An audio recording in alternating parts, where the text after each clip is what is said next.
गवना करा के सैया गैला परदेसवा बनात चल जाइब हमहू नैहरवा बनात चल जाइब हमहू नैहरवा त खाए आइल नइखी तोहरा रोटी भात के बूझत नइखा हमारा बात के टिकवा भइले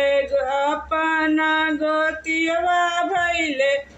सपना गोतियवा भइले सपना बलमुआ भइले